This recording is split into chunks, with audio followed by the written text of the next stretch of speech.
જ્ઞાન માર્ગી પરમાત્માને નહીં કે જે તટસ્થ થઈને જોતો રહેતો હોય, એ કર્મ માર્ગી પરમાત્માને નહીં કે જયારે શરણે જાઓ ત્યારે ચોપડા ખોલીને બેસે કે તે કેટલા સારા કર્યા અને ખોટા કર્યા. ભગવાન અપી પુષ્ટિસ્થો, તે પુષ્ટિ પુરુષોત્તમને શરણે ગયો છું તું. અને પ્રભુ પુષ્ટિસ્થ છે, વ્યવહારુ નથી, કૃપાળુ છે.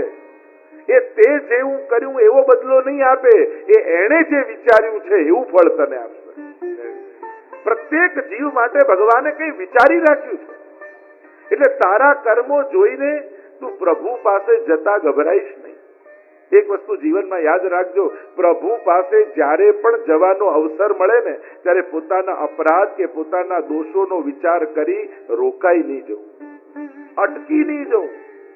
સેવા કરવાનો કે પ્રભુના શરણમાં જવાનો જ્યારે પણ અવસર મળે, અરે મારી અંદર તો આ ખોટી આદત, મારો તો આવો સ્વભાવ, મારા તો આટલા પાપ, મારા તો આવા અપરાધ, મને તો કાંઈ આવડતું, આ બધું વિચાર કરીને અટકી ન જતા. કારણ ગમે તેટલા દોષોથી ભરેલા છો, શરણાગત થશો તો પ્રભુ જ અપરાધોમાંથી મુક્ત કરી દેશે. અને પ્રભુ સિવાય કોઈ છોડાવનારું નથી આ જગતમાં અપરાધોથી. પાપમાંથી મુક્ત કરવાનું સામર્થ્ય કેવલ ગુરુની કૃપા અથવા ઠાકોરજીના આશીર્વાદ, આ બે દ્વારા જ કર્મોમાંથી મુક્તિ મળી શકે.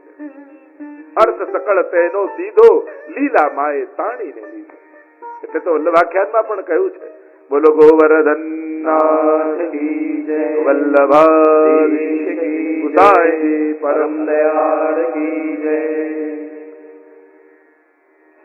ચિંતા કાપી નકાર્યા નિવેદિતાત્મભિઃ કદાપિ ભગવાનપી પુષ્ટિસ્થો ન કરિષ્યતિ લૌકિકીં ચ ગતિં. ચિંતા કાપી ન કાર્ય નિવેદિતાત્મભિઃ કદાપિ ભગવાન અપી પુષ્ટિસ્થો ન કરિષ્યતિ લૌકિકીં ચ ગતિં.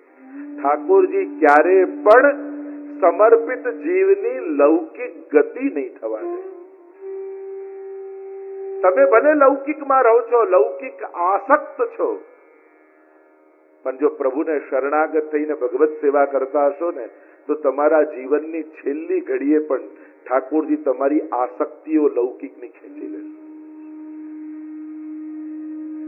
લૌકિક સ્વીકાર્યું છે એટલે સંભાળવું પડે.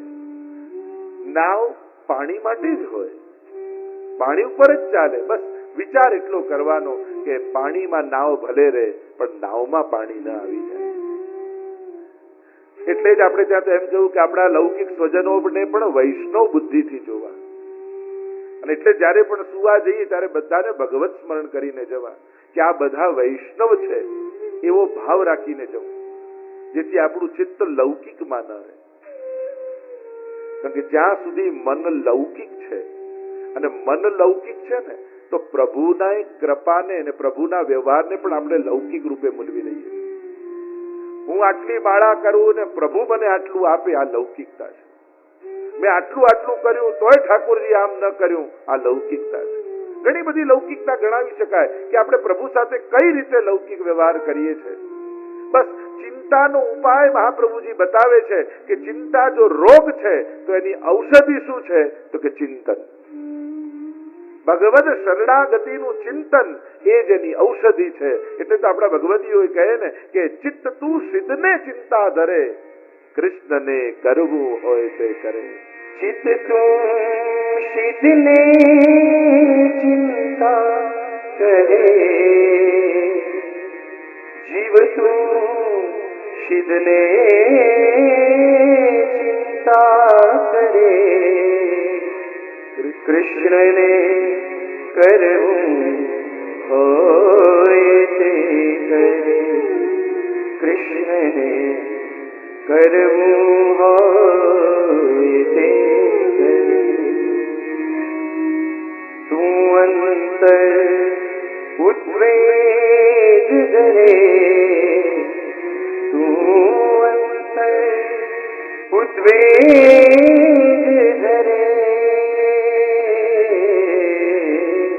તું અંતર ઉદ્વેગ ધરે, તેથી कारज શું સરે ઘણીનો ધાર્યો મનસુવો ઘણીનો ધાર્યો મનસુવો હર બ્રહ્માથી નવ ફરે કૃષ્ણને કરવું હોય તે જે ભગવાને લેખો લખીને મોકલ્યા છે કેમે કરીને ભરવાના જે મળ્યું છે એને પ્રસાદી માનીને સ્વીકારો ભગવદ ઈચ્છા માનીને સ્વીકારો કારણ કે તમારી બુદ્ધિથી વિચારવા જશો મહાપ્રભુજી ત્યાં વિવેક ધૈર્યાશ્રયમાં પણ આજ્ઞા કરશે પ્રાર્થી તેવા તત કિમ સ્યાત સામ્ય અભિપ્રાય સંશયાત આપણી માંગણી એ ભગવાન પર શંકાનું પ્રમાણ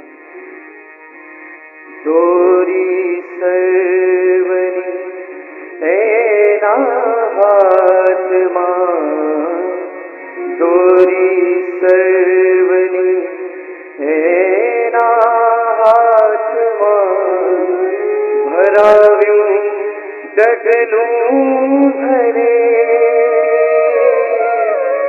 જેવો જંત્ર વજાડે જંત્રી જેવો જંત્ર વજાડે જંત્રી એવો સ્વર નિસરે કૃષ્ણને કરવું હોય તે કરે ચિત્ત તું શિદને ચિંતા કરે